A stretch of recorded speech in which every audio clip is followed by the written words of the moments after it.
ഹരേ കൃഷ്ണ കൃഷ്ണ കൃഷ്ണ ഹരേ ഹരേ, ഹരേ രാമ രാമ രാമ ഹരേ ഹരേ.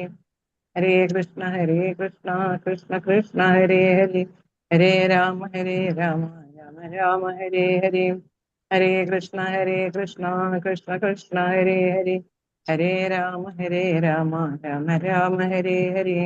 ഹരേ കൃഷ്ണ കൃഷ്ണ കൃഷ്ണ ഹരേ ഹരേ, ഹരേ രാമ രാമ ഹരേ ഹരി. ഹരേ കൃഷ്ണ മാതാജി പ്രണാം. ഹരേ കൃഷ്ണ. ശ്രീ ശ്രീ രാധാഗോവിന്ദ് ടെമ്പിളിന്റെ കീഴിലുള്ള ഭാഗവതം പഠനത്തിലേക്ക് എല്ലാവർക്കും സ്വാഗതം. ഓം അജ്ഞാനതിമിരാന്തസ്യ ജ്ഞാനാഞ്ജനശലാകയാ ചക്ഷുരുന്മീലിതം യേന തസ്മൈ ശ്രീഗുരവേ നമഃ. ശ്രീചൈതന്യമനോഭീഷ്ടം സ്ഥാപിതം മേന ഭൂതലേ സ്വയം രൂപ കഥാ മഹ്യം ദദാന്തി സുപദാന്തികം വന്ദേഹം ശ്രീഗുരോ ശ്രീയുതപദകമലം ശ്രീഗുരും വൈഷ്ണവാം ച ശ്രീരൂപം സാഗ്രജാതം സഗണരഘുനാഥാനിധം താം സജീവം സാദ്വൈതം സാവധൂതം പരിജനസഹിതം ശ്രീകൃഷ്ണ ചൈതന്യദേവം ശ്രീരാധാ കൃഷ്ണപാദാൻ സഗണലളിത ശ്രീവിശാഖാനിധം ച. ഹേ കൃഷ്ണ കരുണാ സിന്ധു ദീനബന്ധോ ജഗത്പദേ ഗോപേശ ഗോപികാ കാന്ത രാധാ കാന്ത നമോസ്തുതേ. തപ്ത കാഞ്ചന ഗൗരാംഗീ രാധേ വൃന്ദാവനേശ്വരി വൃഷഭാനുസുതേ ദേവി പ്രണമാമി ഹരിപ്രിയേ. വാഞ്ചാകൽപതരൂപ്യശ്ച കൃപാ സിന്ധുഭ്യേവ ച പതിതാനാം പാവനേഭ്യോ വൈഷ്ണവേഭ്യോ നമോ നമഃ. നമോ വിഷ്ണുപാദായ കൃഷ്ണപ്രേഷ്ഠായ ഭൂതലേ ശ്രീമതേ ഭക്തിവേദാന്ത സ്വാമി ഗിരിനാമിനി. നമസ്തേ സാരസ്വതേ ദേവേ ഗൗരവാണി പ്രചാരിണി നിർവിശേഷ ശൂന്യവാദി പാശ്ചാത്യദേശതാരിണി. നമോ വിഷ്ണുപാദായ കൃഷ്ണപ്രേഷ്ഠായ ഭൂതലേ ശ്രീമതേ ജയപതാക സ്വാമി ഗിരിനാമിനി. നമാചാര്യപാദായ നിതായ കൃപപ്രദായിനേ ഗൗരകഥാദാമതായ നഗരഗ്രാമതാരിണേ. നാരായണം നമസ്കൃഭ്യം നരം ചൈവ നരോത്തമം ദേവീം സരസ്വതിം വ്യാസം തതോ ജയമുദീരയത്. നഷ്ടപ്രായേഷു ഭദ്രേഷു നിത്യം ഭാഗവത സേവയാ ഭഗവതിർ ഉത്തമ ശ്ലോകേ ഭക്തിർഭവതി നൈഷ്ഠികീ.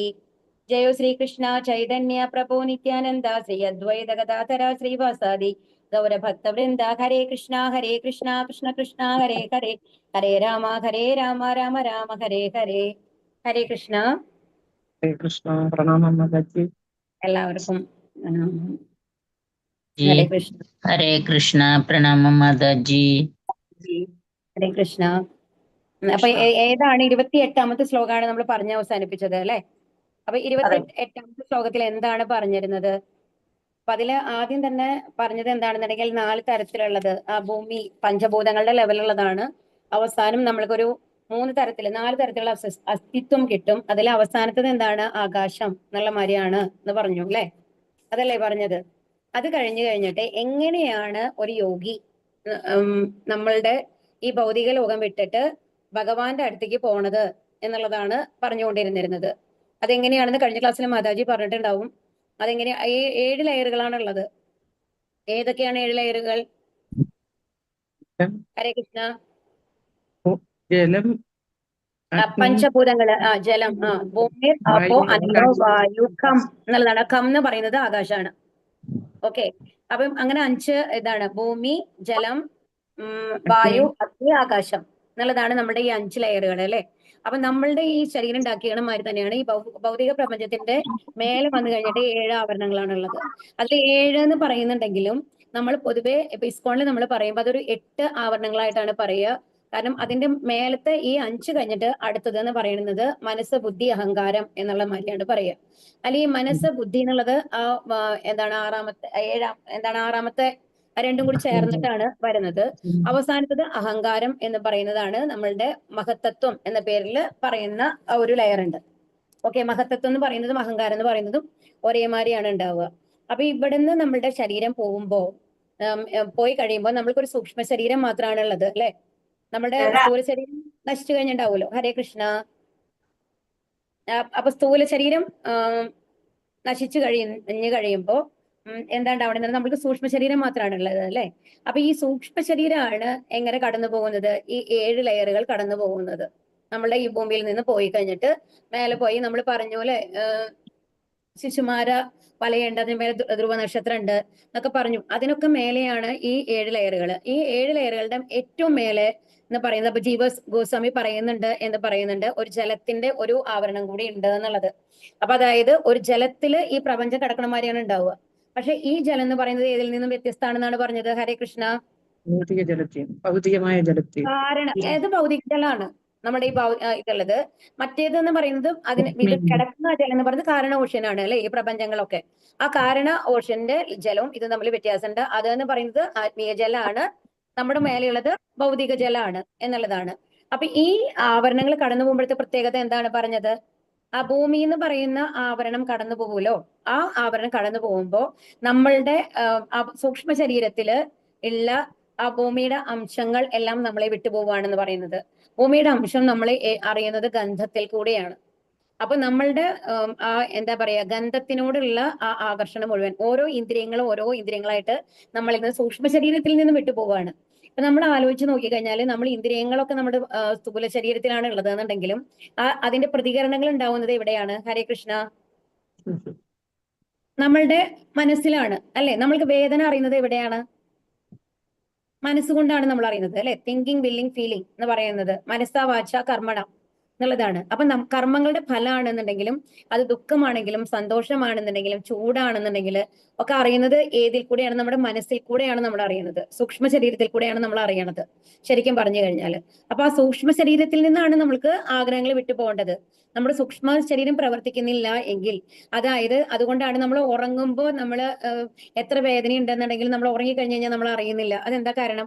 ശരീരത്തിനാണ് വേദന എന്നുണ്ടെങ്കിൽ നമ്മൾ അപ്പോഴും അറിയേണ്ടതാണ് അല്ലെ, പക്ഷെ അറിയുന്നില്ലല്ലോ. നമ്മൾ ഉറങ്ങി എഴുന്നേൽക്കുമ്പോഴാണ് നമ്മൾക്ക് ഇങ്ങനെ ഒരു മുറിവ് ഉണ്ടായിരുന്നു എന്ന് പോലെ നമ്മൾ ഓർക്കുന്നത് അല്ലെ. അപ്പൊ അതുകൊണ്ട് എല്ലാ ഇത് വരുന്നത്, പ്രതികരണങ്ങൾ വരുന്നത് നമ്മുടെ സൂക്ഷ്മ ശരീരത്തിൽ കൂടെയാണ്. അപ്പൊ ഇവിടെ ഓരോ ശരീരം, ഇപ്പൊ ഭൂമിയുടെ ആ ലെയർ കഴിഞ്ഞു പോകുമ്പോൾ എന്താണ് നമ്മളെ വിട്ടുപോകുന്നത്? ഗന്ധം വിട്ടുപോകും. ജലത്തിന്റെ അത് കഴിഞ്ഞിട്ട് അതിന്റെ മേലെടുത്ത് ജലത്തിന്റെ ഒരു ആവരണമാണ് 10 മടങ്ങ് വലുപ്പത്തില്. ആ ജലത്തിന്റെ ആവരണം കടന്നു പോകുമ്പോൾ എന്താണ് നമ്മളെ വിട്ടുപോകുന്നത്?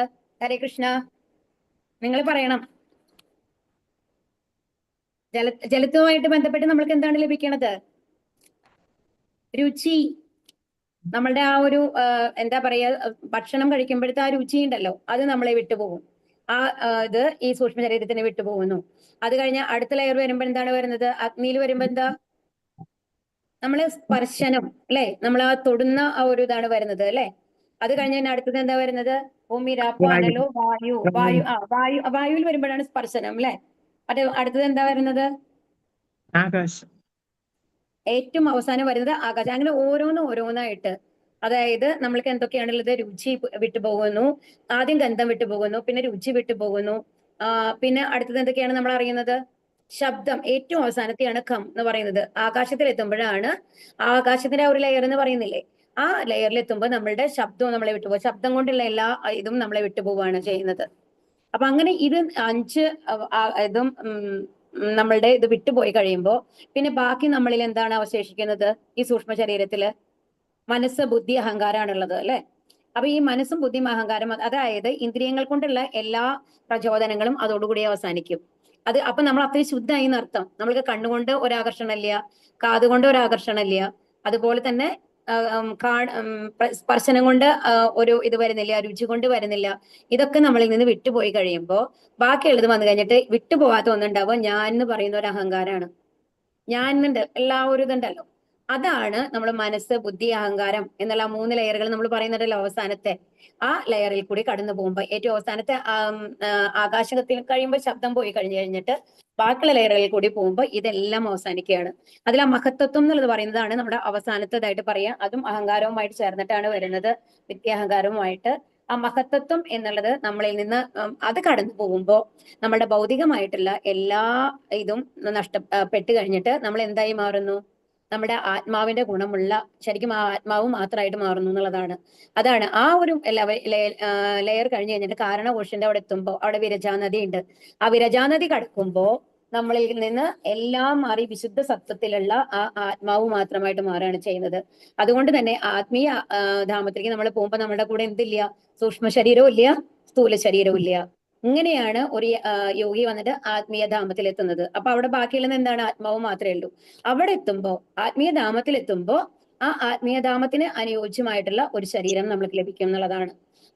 അത് പഞ്ചഭൂതങ്ങൾ കൊണ്ട് ഉണ്ടാക്കിയതല്ല, സച്ചിദാനന്ദ സ്വരൂപമായിട്ടുള്ള ഭഗവാനോട് ചേർന്നിട്ടുള്ള ഒരു രൂപമാണ് നമ്മൾക്ക് കിട്ടുക എന്നുള്ളതാണ് ഈ ശ്ലോകം നമ്മളെ പഠിപ്പിച്ചത്. ഓക്കെ, അപ്പൊ അടുത്ത ശ്ലോകത്തിലേക്ക് പോവാം. ആർക്കും ഡൗട്ട് ഒന്നുമില്ലല്ലോ? ഹരേ കൃഷ്ണ. എന്തെങ്കിലും ചോദിക്കുകയാണെങ്കിൽ ചോദിക്കാം. മനസ്സിലാക്കി. മനസ്സിലായില്ലേ? ഓക്കെ. അപ്പൊ ഇനി അടുത്ത ശ്ലോകത്തിലേക്ക് പോവാം. ശ്ലോകം 29 അല്ലെ, 9 അല്ലേ ഇനി? മൈ ഗോഡ്, ഹരേ കൃഷ്ണ. ഒരു മിനിറ്റ്, മൂവ് ആവുന്നില്ല.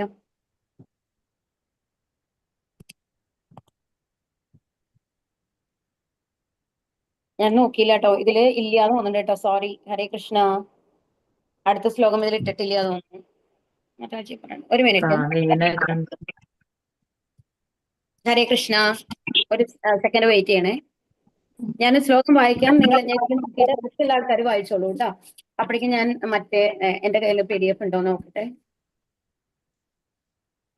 29 ഓം നമോ ഭഗവതേ വാസുദേവായ, ഓം നമോ ഭഗവതേ വാസുദേവായ, ഓം നമോ ഭഗവതേ വാസുദേവായ. ഓം നമോ ചൊല്ലി. ഭഗവതേ വാസുദേവായ, ഓം നമോ ഭഗവതേ വാസുദേവായ. ഘ്രാണേന ഗന്ധം രസനേന വൈരസം,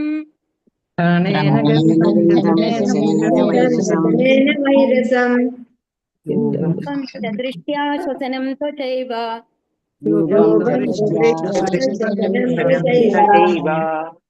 ശ്രോത്രേണ ചോപേത്യനഭോ ഗുണത്വം,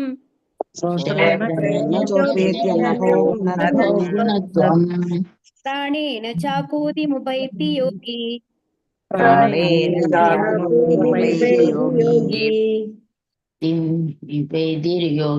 കൃഷ്ണ. ഘ്രാണേന മണപ്പിച്ചുകൊണ്ട്, ഗന്ധം സുഗന്ധം, രസനേന രുചിച്ചുകൊണ്ട്, വൈ അതുപോലെ, രസം സ്വാദ്, രൂപം രൂപങ്ങൾ, ച ദൃഷ്ട്യ ദർശിച്ചുകൊണ്ട്, ശ്വസനം സമ്പർക്കം, ത്വച സ്പർശനം, ഏവ ഒരു മിനിറ്റ് കേട്ടോ, ഏവ ഭിന്ന പോലെ, ശ്രോത്രേണ കർണങ്ങളിലൂടെ, ച കൂടി ഉപേക്ഷ്യ നേടിയിട്ട്, നഭക ഗുണത്വം ആകാശത്തിന്റെ ഗുണം, പ്രാണേന ഇന്ദ്രിയങ്ങളാൽ, ച ആകുതിം ഭൗതിക കർമ്മങ്ങൾ ഉപത്തി നേടുന്നു യോഗി ഭക്തൻ.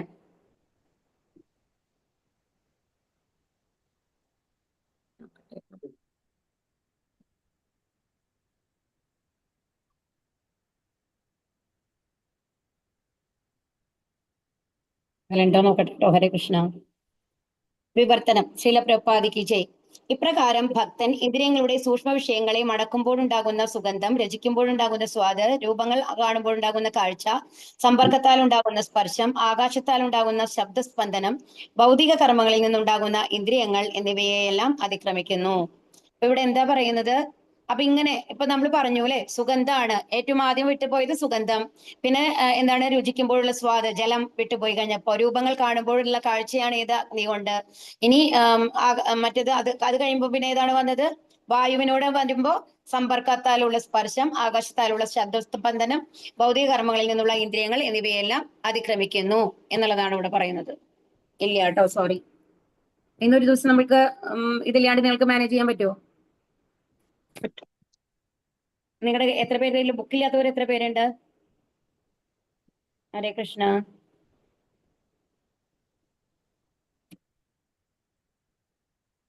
ഞാൻ എടുക്കാനും വന്നു കഴിഞ്ഞാൽ ലേറ്റ് ആവും, അപ്പോഴേക്കും നമ്മുടെ സമയം കഴിഞ്ഞു പോകും. എന്തായാലും ഇന്ന് 2 ശ്ലോകം എടുക്കാം, നോക്കാം. അടുത്ത ഷെയർ ചെയ്യാം കേട്ടോ, അത് കഴിഞ്ഞിട്ട്. ഇപ്രകാരം ഇപ്പൊ ഭക്തൻ ഇന്ദ്രിയങ്ങളുടെ സൂക്ഷ്മ വിഷയങ്ങളെ മടക്കുമ്പോൾ ഉണ്ടാകുന്ന സുഗന്ധം, രുചിക്കുമ്പോഴുണ്ടാകുന്ന സാധ, ഇതാണ് നമ്മളിപ്പോ നേരത്തെ പറഞ്ഞത്. ശബ്ദസ്പന്ദനം, ഇതെല്ലാം ഇന്ദ്രിയങ്ങൾ എന്നിവയെല്ലാം അതിക്രമിക്കുന്നു അല്ലെ. ഭാവാർത്ഥം. ആകാശത്തിനപ്പുറത്ത് വിശ്വപ്രപഞ്ചത്തിന്റെ മൗലിക ആവരണങ്ങളോട് സാമ്യമുള്ള സൂക്ഷ്മ ആവരണങ്ങളുണ്ട്. സൂക്ഷ്മ ആവരണ ഘടകങ്ങളുടെ ഭാഗികമായ വികസനമാണ് സ്ഥൂലമായ ആവരണങ്ങൾ. ആകയാൽ യോഗി അല്ലെങ്കിൽ ഭക്തൻ സ്ഥൂല പദാർത്ഥങ്ങളെ വിട്ടൊഴിയുന്നതിനോടൊപ്പം സൂക്ഷ്മകാരണങ്ങളായ സുഗന്ധം, മണമറിയൽ എന്നിവയും ഉപേക്ഷിക്കുന്നു. ഇപ്രകാരം വിശുദ്ധമായ ആത്മസ്ഫുലിംഗം അഥവാ ജീവാത്മാവ് ഭൗതിക മാലിന്യങ്ങളിൽ നിന്നും പൂർണ്ണമുക്തമായി ആത്മീയ സാമ്രാജ്യത്തിൽ പ്രവേശിക്കാൻ യോഗ്യനായി തീരുന്നു. അപ്പൊ നമ്മളുടെ എല്ലാ ഈ ഗുണങ്ങളും പോയി കഴിഞ്ഞാലാണ് നമുക്ക് എവിടെ എത്താൻ പറ്റുള്ളൂ? ആത്മീയ ദാമ്പത്യത്തിലേക്ക് എത്താനായിട്ട് സാധിക്കുള്ളൂ എന്നുള്ളതാണ് ഇവിടെ പറയുന്നത്. ഇനി അത് ഈ ഒരു അവസ്ഥയിലാണ് ഇപ്പൊ നമ്മൾ പറയുന്നത്. അപ്പൊ 7 ആവരണങ്ങൾ കഴിഞ്ഞു, നമ്മള് വീണ്ടും ആ ഒരു ലെവലിലേക്ക് എത്തുകയാണ് ചെയ്യുന്നത് അല്ലെ, ഏത്? ആത്മാവിന്റെ അതേ ലെവലിലേക്ക്. ഇനി ശ്ലോകം 30. ഹരേ കൃഷ്ണ. സഭൂത് ഓം നമോ ഭഗവതേ വാസുദേവായ. ഓം നമോ ഭഗവതേ വാസുദേവായ. ഓം നമോ ഭഗവതേ വാസുദേവായ. ഓം ഹരേ നമോ ഭഗവതേ വാസുദേവായ. ഓം ഭഗവതേ വാസുദേവായ. ഓം നമോ ഭഗവതേ വാസുദേവായ. വാസുദേവായ. ഭൂതസൂക്ഷ്മേന്ദ്രിയ സന്നികർഷം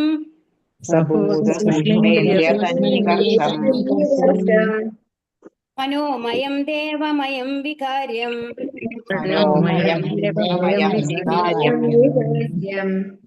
സംസാദ്യ ഗത്യ സഹതേന യാതി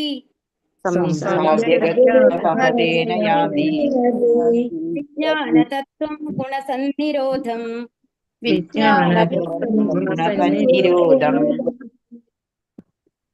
ഹരേ കൃഷ്ണ. അവൻ ഭക്തൻ ഭൂത സ്ഥൂലമായ സൂക്ഷ്മമായതും ഇന്ദ്രിയങ്ങൾ സനികർഷം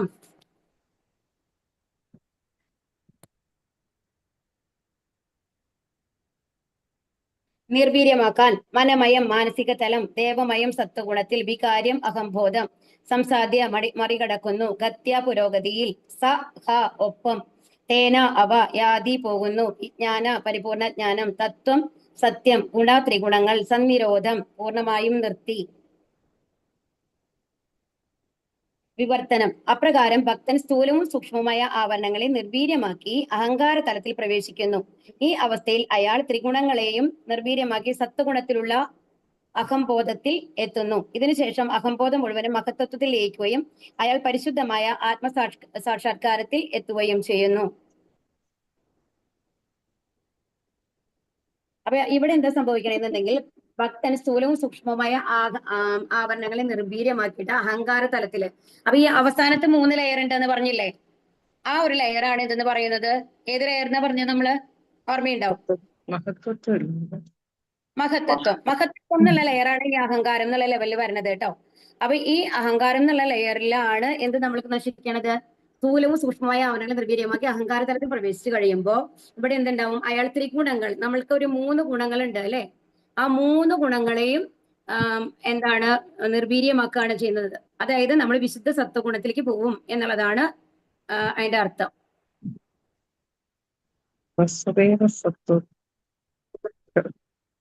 വാസുദേവ സത്വം എന്നുള്ള ആ ഒരു ലെവലിലേക്കാണ് ഇവിടെ വരുന്നത്. കാണുന്നുണ്ടോ നിങ്ങൾക്ക്? ഇല്ല അല്ലെ? ഹരേ കൃഷ്ണ. ഇമേജ് വരുന്നില്ല അല്ലെ? ഞാൻ നോക്കട്ടെ കേട്ടോ, ഒരു സെക്കൻഡ്. ഞാൻ ഇമേജ് എടുത്തിട്ടുണ്ട്, നിങ്ങൾക്ക് കാണാൻ പറ്റുമോന്ന് അറിയില്ല, നോക്കട്ടെ. അപ്പൊ ഇതിനു ശേഷം അഹംബോധം മുഴുവനും മഹത്തത്വത്തിൽ ലയിക്കുകയും അയാൾ പരിശുദ്ധമായ ആത്മസാക്ഷാത്കാരത്തിൽ, അതായത് ആത്മസാക്ഷാത്കാരം എന്ന് പറയുന്നത് എന്താണ്? നമ്മുടെ എന്തിന്റെ അവസ്ഥയാണ് ഇവിടെ പറയുന്നത്? ഹരേ കൃഷ്ണ.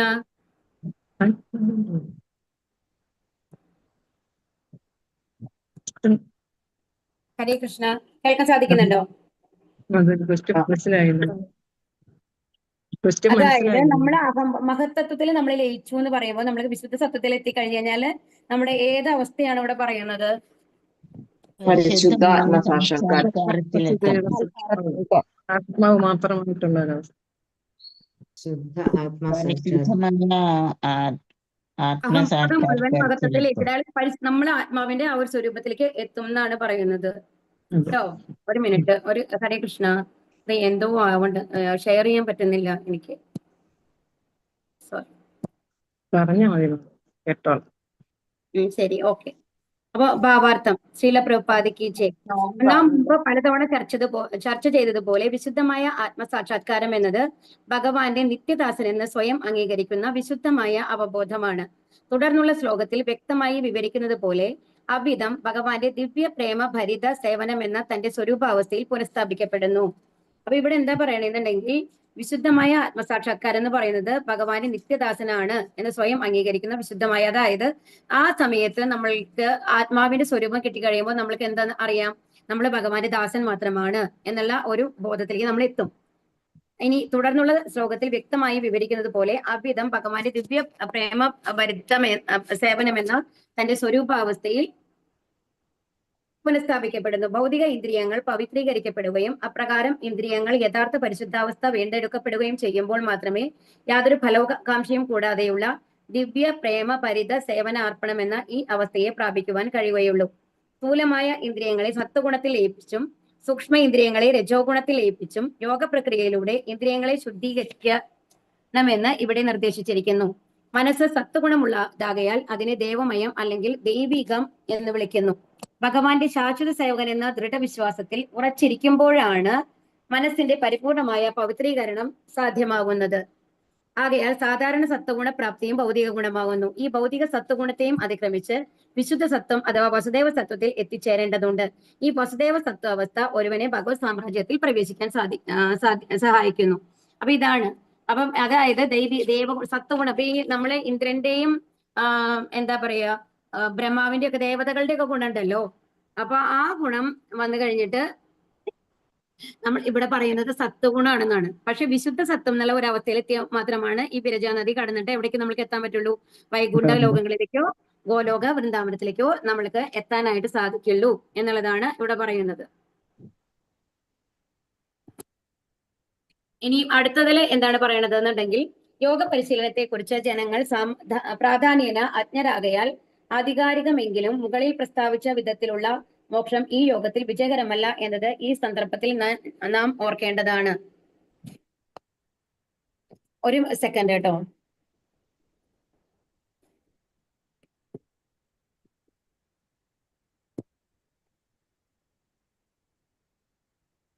ഹരേ കൃഷ്ണ. ഹരേ കൃഷ്ണ. ഹരേ കൃഷ്ണ.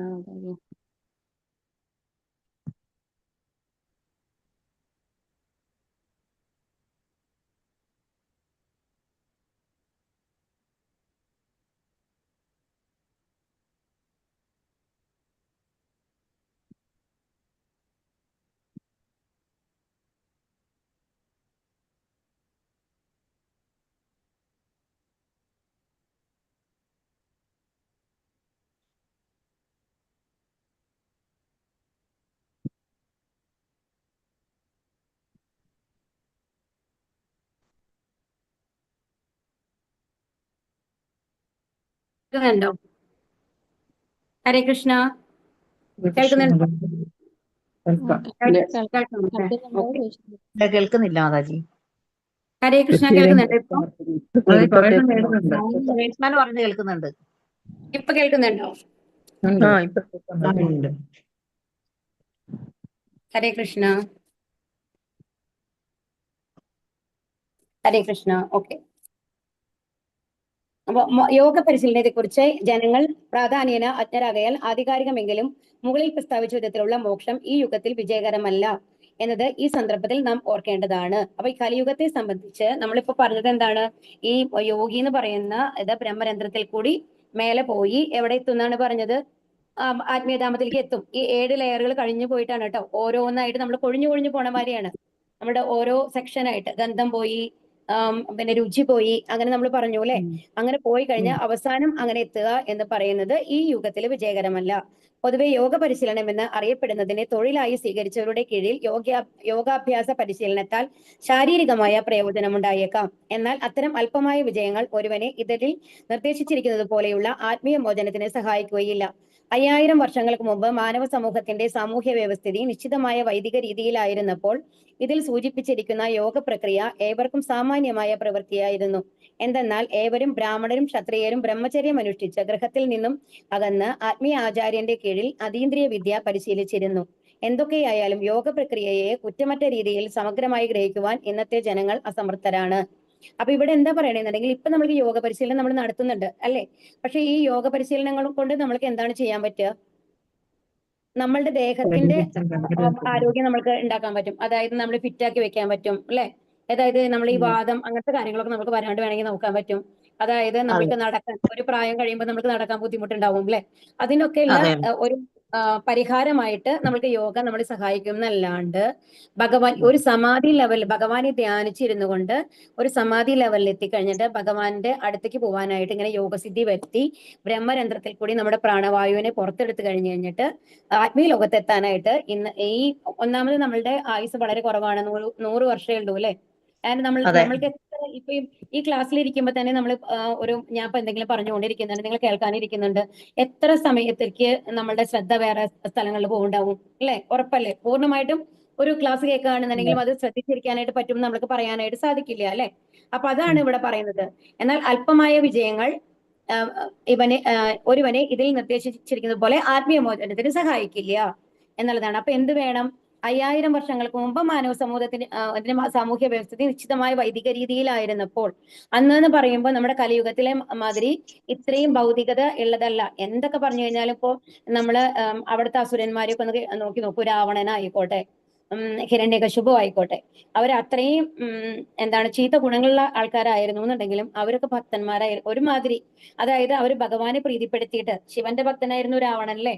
അപ്പം അങ്ങനെയാണ് ഇത്രയും സിദ്ധി കിട്ടിയത്. ഇത്രയും സ്വർണ്ണ കൊണ്ടുള്ള കൊട്ടാരങ്ങളും രത്നങ്ങൾ പതിപ്പിച്ച മാളികകളൊക്കെ ഉണ്ടാക്കാനായിട്ട് എങ്ങനെയാണ് അനുഗ്രഹം കിട്ടിയത് രാവണന്? ഭഗവാന്റെ അനുഗ്രഹമാണ്, തപസ് ചെയ്ത് നേടിയതാണ്. അവരൊക്കെ ഭഗവാനിൽ വിശ്വസിച്ച് തപസ് ചെയ്തിട്ടാണ് ആ സൗകര്യങ്ങളൊക്കെ നേടിയിട്ടുള്ളത് അല്ലെ, ആ ഒപ്പുലൻസ് നേടിയിട്ടുള്ളത്. പക്ഷെ ഇന്നത്തെ കാലത്ത് എന്ന് പറയുമ്പോൾ നമ്മൾ ഭഗവാനെ എന്താ പറയാ ആരാധിക്കുക എന്നത് പോലും ചെയ്യാത്ത ഒരുപാട് ഇന്നത്തെ സമൂഹത്തില് ഭഗവാനിൽ നിന്ന് അകന്നകന്ന് പോയിക്കൊണ്ടിരിക്കുന്ന ഒരു ജനതയാണ് നമ്മൾക്കുള്ളത് അല്ലെ. അതുകൊണ്ട് തന്നെ ഈ യോഗ പ്രക്രിയ കൊണ്ട് നമ്മൾക്ക് ഭഗവാന്റെ അടുത്ത് എത്തുക എന്ന് പറയുന്നത് സാധ്യമല്ല എന്നാണ് ഇവിടെ പറയുന്നത്. ബ്രാഹ്മണരും ക്ഷത്രിയരും ബ്രഹ്മചര്യം അനുഷ്ഠിച്ച് ഗൃഹത്തിൽ നിന്നും അകന്ന് ആത്മീയ ആചാര്യന്റെ കീഴിൽ അതീന്ദ്രിയ വിദ്യ പരിശീലിച്ചിരുന്നു. അന്നത്തെ കാലത്ത് അങ്ങനെയാണ്. ഇപ്പൊ ദ്രോണാചാര്യരൊക്കെ നമുക്ക് അറിയാമല്ലേ, അന്നത്തെ ഗുരുകുല വിദ്യാഭ്യാസമാണ് ഉണ്ടായിരുന്നത്. ഇപ്പൊ അത് സാധ്യമാണോ? അല്ല. ആകയാൽ ശ്രീ ചൈതന്യ മഹാപ്രഭു യോഗ നടപടിയെ ഈ യുഗത്തിലുള്ള ഭാവികാല ഭക്തന്മാർക്കായി ഇനി പറയുന്ന പ്രത്യേക രീതിയിൽ അനായാസമാക്കി തീർത്തു.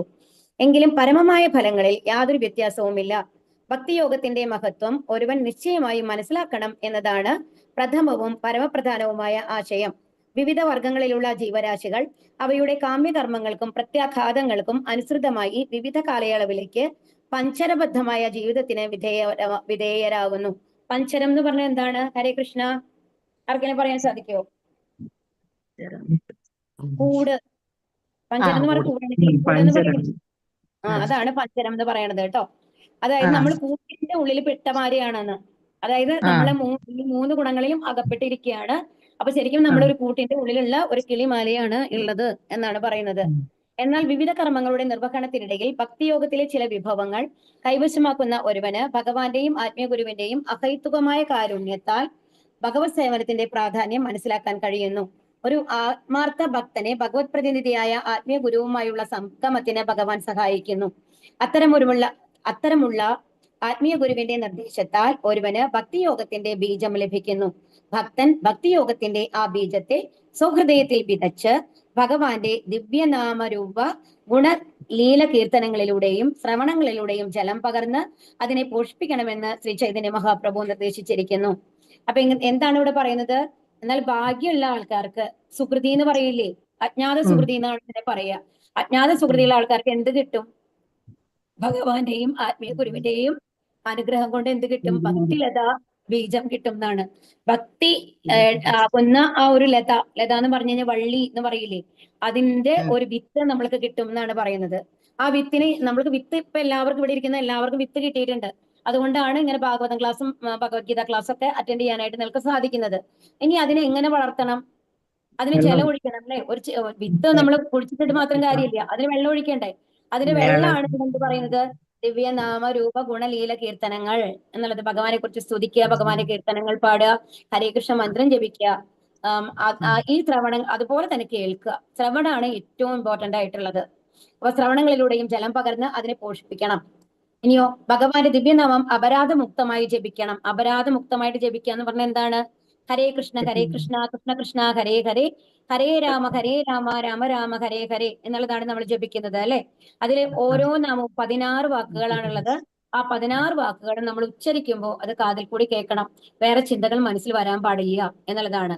ആ ലെവലിൽ നമ്മൾ ജപിക്കാൻ തുടങ്ങിക്കഴിഞ്ഞാൽ ശുദ്ധനാമം എന്നാണ് പറയുക. കുറച്ചൊക്കെ അപരാധങ്ങൾ അവിടെ ഇവിടെയൊക്കെ ഡിസ്ട്രാക്ഷനോട് കൂടിയിട്ട് നമ്മൾ ജപിക്കുന്നതാണ് നാമ ആഭാസം. എന്നാൽ നമ്മൾ എന്താണ് ജപിക്കുന്നുണ്ടല്ലോ എന്ന് പറഞ്ഞ് തുടങ്ങുന്ന ആൾക്കാർക്കൊക്കെ അങ്ങനെയാണല്ലോ. ഒരുപാട് പല വീട്ടിലത്തെ കാര്യങ്ങളും ചെയ്യണതിന്റെ ഇടയിൽ കൂടെ നമ്മൾ ജപിക്കും. ഒരു മൊബൈൽ ഫോൺ ചിലപ്പോൾ മുമ്പിൽ വെച്ചിട്ട് നമ്മൾ ജപിക്കും. അങ്ങനെയൊക്കെ ജപിക്കുന്നതാണ് എന്ത്? നാമാപരാധങ്ങൾ. നമ്മൾ എല്ലാ ദിവസവും രാവിലെ മംഗളാരതി കാണുമ്പോൾ നാമാപരാധങ്ങൾ പറയുന്നുണ്ട് അല്ലെ. അപ്പോ ആ നാമാപരാധങ്ങൾ എല്ലാവർക്കും അറിയുന്നതാണ്. ആ നാമാപരാധങ്ങൾ നമ്മൾ ബൈഹാർട്ട് ചെയ്യാൻ വേണ്ടിയിട്ടല്ല പഠിക്കുന്നത്. എന്തിനാണ്? നമ്മൾ നാമം ചെല്ലുമ്പോൾ ഇതൊക്കെ നമ്മൾ അനുസരിക്കുന്നുണ്ടോ എന്നുള്ളത് ഒരു ചെക്കിങ്ങിന് വേണ്ടിയിട്ടാണ് ഓരോ ദിവസവും നാമം ചെല്ലുന്നതിന് മുമ്പ് നമ്മൾ ഈ നാമാപരാധങ്ങൾ 10 പറയുന്നത് കേട്ടോ. അതൊന്ന് മനസ്സിലാക്കണം. ഉം. അപ്പൊ ഇനി എന്താണ്? അപ്പൊ ഇങ്ങനെ നമ്മൾ ചെയ്തു കഴിഞ്ഞാൽ തന്നെ എവിടെ എത്തും? മോക്ഷത്തിലേക്ക് ഉയർത്തുന്നു. ഭഗവാന്റെ തിരുനാമ ജപത്തിന് 3 ഘട്ടങ്ങളുണ്ട്. അതിൽ ആദ്യ ഘട്ടം എന്നത് അപരാധപൂർവമായ നാമജപമാണ്. രണ്ടാമത്തേത് ശ്രദ്ധാപൂർവം മനനം ചെയ്യുക. അപരാധരഹിതമായ ജപം 3-ാം ഘട്ടം. ഇതാണ് നാമ അപരാധം, നാമ ആഭാസം, ശുദ്ധനാമം. ഇതാണ് 3 ലെവലുകൾ കേട്ടോ. അറിയാത്ത ആൾക്കാർ നോട്ട് ചെയ്തോളൂ. അപരാധപൂർണവും അപരാധമുക്തവുമായ ഘട്ടത്തിന് മധ്യയുള്ള 2-ാം ഘട്ടത്തിൽ, അതായത് ധ്യാനപരമായ ഭഗവത് നാമ ജപഘട്ടത്തിൽ തന്നെ ഒരുവൻ മോചനത്തിന്റെ ഘട്ടത്തിൽ എത്തിച്ചേരുന്നു. അതായത് ആദ്യത്തെ ലെവലില് അപരാധങ്ങളൊന്നും ഇല്ലാണ്ട് തന്നെ നമ്മൾ കുറച്ചൊക്കെ ഡിസ്ട്രാക്ഷൻ വന്നു കഴിഞ്ഞാലും ഒരു മാതിരി ശ്രദ്ധയോട് കൂടിയിട്ട് നമ്മൾ ജപിക്കുകയാണെങ്കിൽ തന്നെ എന്താണ് നമ്മളുടെ ഉള്ളിലത്തെ മറ്റുള്ള എന്താണ് അസുര ഗുണങ്ങളെല്ലാം ഇല്ലാതാവാൻ തുടങ്ങുന്നതാണ്. ദേഷ്യം, കാപട്യം, അവരോടുള്ള അസൂയ, ഇതൊക്കെ നമ്മളിൽ നിന്ന് നഷ്ടപ്പെടും എന്നാണ് ഇവിടെ പറയുന്നത്. അപരാധരഹിതമായ അവസ്ഥയിൽ മോചനത്തിന്റെ ഘട്ടത്തിൽ ഭക്തൻ ഭൗതിക ലോകത്തിൽ സ്ഥൂല ശരീരസ്ഥനായി വർത്തിക്കുന്നുണ്ടെങ്കിലും യഥാർത്ഥത്തിൽ ആത്മീയ സാമ്രാജ്യത്തിൽ പ്രവേശിക്കുന്നു. അപ്പൊ ഇവിടെ എന്താ പറഞ്ഞത്? ഇപ്പൊ നമ്മള് ഒരു യോഗി എങ്ങനെയാണ് 7 ലെയറുകൾ കഴിഞ്ഞു പോയെന്ന് നമ്മൾ പറഞ്ഞില്ലേ? പക്ഷെ നമ്മള് ശുദ്ധനാമത്തിൽ നമ്മൾ നാമം ജപിക്കുകയാണെങ്കിൽ നമ്മൾ ഈ യോഗി വിരജ നദി കടന്നു കഴിഞ്ഞിട്ട് ആത്മീയധാമത്തിൽ പോയിട്ട് ആരെയാണ് കാണുന്നത്? ഹരേ കൃഷ്ണ, ഹരേ കൃഷ്ണ. വിരജ നദി കടന്നു പോയിട്ട് ആത്മീയധാമത്തിൽ എത്തുമ്പോ ആരാണ് അവിടെ ഉണ്ടാവുക? ഭഗവാൻ. ബ്രഹ്മമല്ല മതി, അതൊക്കെ ബ്രഹ്മലോകാണ്. നമ്മൾ 7 ലെയർ കടന്നു നമ്മൾ സ്ഥൂല ശരീരവും കളഞ്ഞ് സൂക്ഷ്മ ശരീരവും കളഞ്ഞ് ആത്മാവായി കഴിയുമ്പോൾ നമ്മൾ ഭഗവാന്റെ അടുത്ത് എത്തി. ഓക്കെ, അപ്പൊ ഭഗവാനെ. പക്ഷെ ഇവിടെ എന്താണ് പറയുന്നത്? നമ്മള് ഈ ഭക്തിയുടെ മാർഗങ്ങൾ ഹരേകൃഷ്ണ മന്ത്രമൊക്കെ ജപിച്ച് നമ്മൾ ശുദ്ധനാമത്തില് ഒരപരാധവും ഇല്ലാണ്ട് ഈ 16 റൗണ്ട് എല്ലാ വാക്കുകളും കേട്ട് നമ്മൾ ജപിക്കുകയാണെന്നുണ്ട് വെച്ചോളൂ. അങ്ങനെ നമ്മൾ ജപിക്കുകയാണെന്നുണ്ടെങ്കിൽ ഇവിടെ ഇരുന്ന് കഴിഞ്ഞ് തന്നെ നമ്മൾ കണ്ണ് അടയ്ക്കുമ്പോൾ നമ്മുടെ മുമ്പിൽ ആരാണ്ടാവുക? ഭഗവാനാണ്. ആ ഭഗവാൻ നമ്മളോട് സംസാരിക്കും. അത് ഇത്ര കഷ്ടപ്പെട്ട് ഈ എന്താണ് നമ്മളുടെ പ്രാണവായുവിനൊക്കെ ഈ ബ്രഹ്മരന്ധ്രത്തേക്കൂടെ പുറത്തേക്ക് എടുത്ത് ആ പ്രാണനെ പുറത്തെടുത്ത് ആത്മാവിനെ പുറത്തെടുത്ത് സൂക്ഷ്മ ശരീരത്തിനെ കളഞ്ഞ് ഇത്രയൊന്നും കഷ്ടപ്പെടേണ്ട ആവശ്യമില്ല. ഇവിടെ ഇരുന്ന് കഴിഞ്ഞാൽ തന്നെ എവിടേക്ക് എത്തും? ഭഗവാനെ കാണാനായിട്ട് സാധിക്കും. ഭഗവാൻ നമ്മളോട് സംസാരിക്കും. ഭഗവാൻ എന്താണ് ചെയ്യേണ്ടതെന്ന് പറഞ്ഞു തരുന്ന അവസ്ഥയിൽ നമ്മൾ എത്തും. മനസ്സിലാവുണ്ടാവും. അത് കഴിഞ്ഞ് നമ്മളുടെ ഈ ഭൗതിക ശരീരം ഉപേക്ഷിക്കേണ്ട സമയത്ത് ആരാണ് നമ്മളെ വന്ന് കൊണ്ടുപോവുക?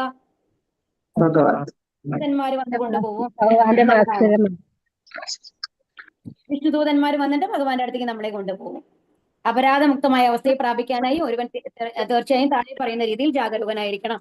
ഇനി എന്തൊക്കെയാണ് നമ്മൾ ചെയ്യേണ്ടതെന്നാണ് ഇവിടെ പറയുന്നത് കേട്ടോ. ശ്രവണത്തെയും സമയം എത്രയായി? 58. ശരി, ഹരേ കൃഷ്ണ. അപ്പൊ നാളെ എടുക്കാം കേട്ടോ. സോറി, നാളേക്ക് ഇത് ഞാൻ എന്താ പറയാ ഡൗൺലോഡ് ചെയ്ത് ഷെയർ ചെയ്യാം. ഇതേ ശ്ലോകത്തോട് 29ാമത്തെ ശ്ലോകം തൊട്ട് നമുക്ക് നാളെ ഷെയർ ചെയ്ത് തരാം കേട്ടോ. പ്രധാനം പവനഭ്യോ വൈഷ്ണവേഭ്യോ നമോ നമഃ.